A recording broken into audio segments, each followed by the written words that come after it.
Ok, chicos, entonces veremos hoy una práctica, unos ejemplos de los ejercicios que estaremos realizando con los conceptos de calor específico y calor latente, ¿sí? Entonces aquí van a encontrar dos tablas, una en la que encontramos el calor específico de los materiales más comunes y una en donde encontramos la temperatura de fusión, ebullición y los calores latentes de los dos cambios de estado, ¿sí? Entonces, pues miren nuestro primer ejemplo. Dice, ¿qué cantidad de calor se requiere para cambiar la temperatura de 200 gramos de plomo de 20 a 100 grados Celsius, ¿sí? Entonces, lo primero que les recomiendo hacer es una gráfica. Puede hacer usted aquí una gráfica como la que vimos en el video. En esta parte vamos a representar la temperatura y aquí vamos a escribir el calor. Q, recuerden que usamos la letra Q para representar calor. Entonces dice que tengo plomo y el plomo está en una temperatura inicial de 20 grados Celsius y lo quiero llevar hasta 100 grados Celsius, ¿sí? Entonces, en pocas palabras, lo que quiero hacer es aumentar la temperatura de este material. Sin embargo, es muy importante que nosotros revisemos que en ese cambio de temperatura no haya cambio de estado.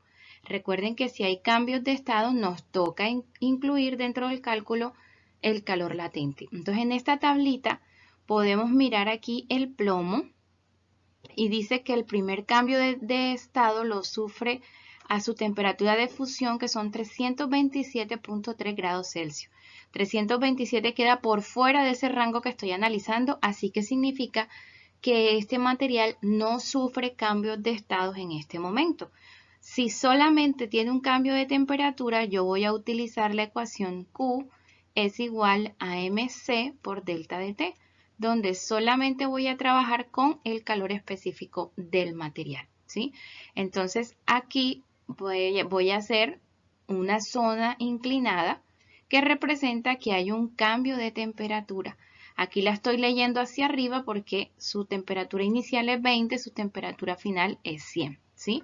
Si quiero calcular el calor, entonces voy a escribir aquí Q es igual a la masa son 200 gramos, o sea 0.2 kilogramos, multiplicado por el calor específico del plomo, que lo voy a buscar en esta tabla. Vamos a trabajar con este valor que está en el sistema internacional. Joules, kilogramos a la menos 1, Celsius a la menos 1. Nos da 128 joules, kilogramos a la menos 1, grados Celsius a la menos 1. Y dice que eso lo debo multiplicar por el cambio de temperatura. Por eso es importante saber cómo leo la temperatura. Recuerden que es temperatura final menos la temperatura inicial del sistema, ¿sí? Así que para resolver este ejercicio simplemente necesitaría realizar esto en la calculadora para saber cuánto vale Q, qué cantidad de calor debo darle al sistema para que el plomo cambie su temperatura de 20 a 100 grados Celsius.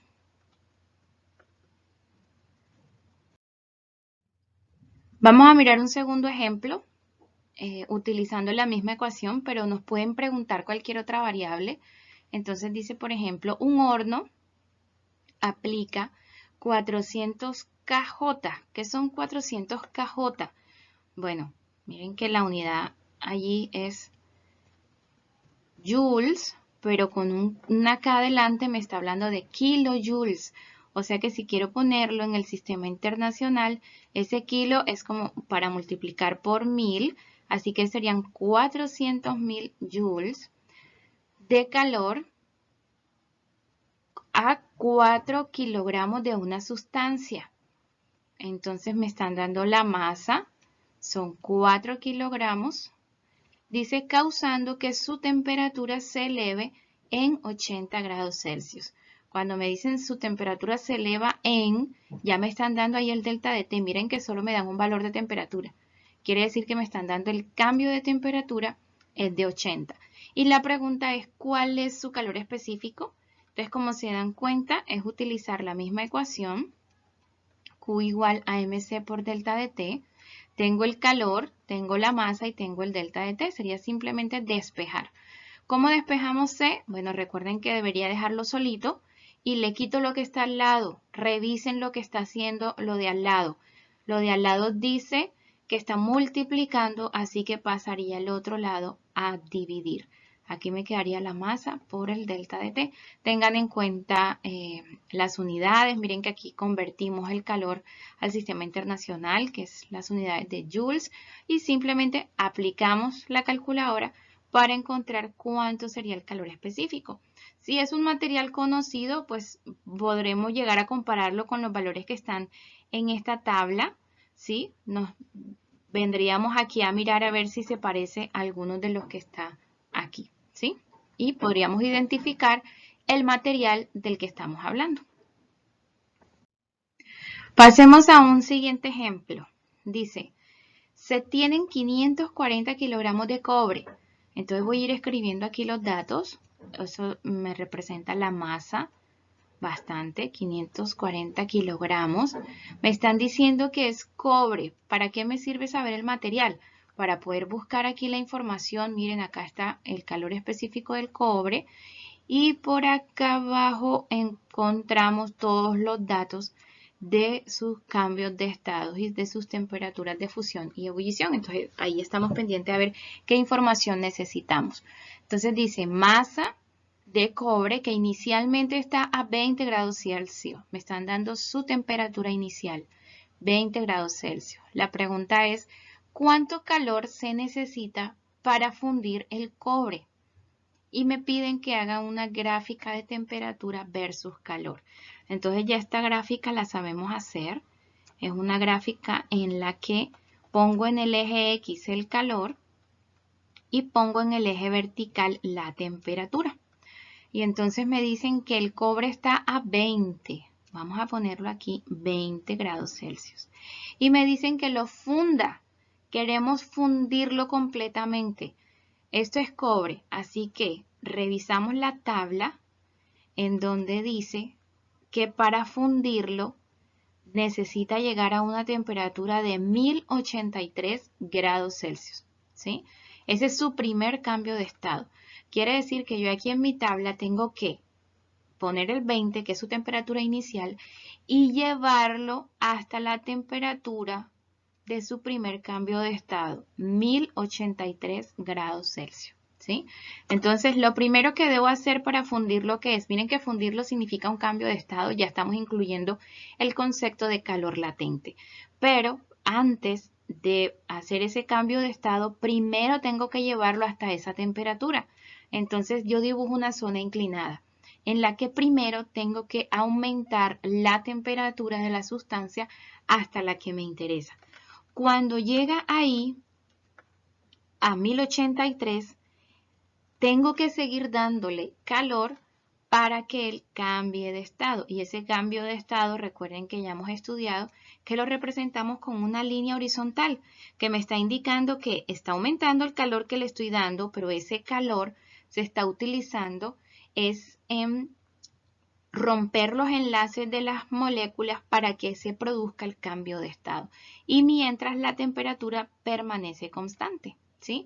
Entonces allí tenemos los dos cambios de estado, los dos tipos de calor que se le suministran a esa sustancia. Entonces hablemos de la zona inclinada. Ya sabemos que en la zona inclinada lo que se produce es un cambio de temperatura. Así que debo utilizar la ecuación de calor específico, ¿sí?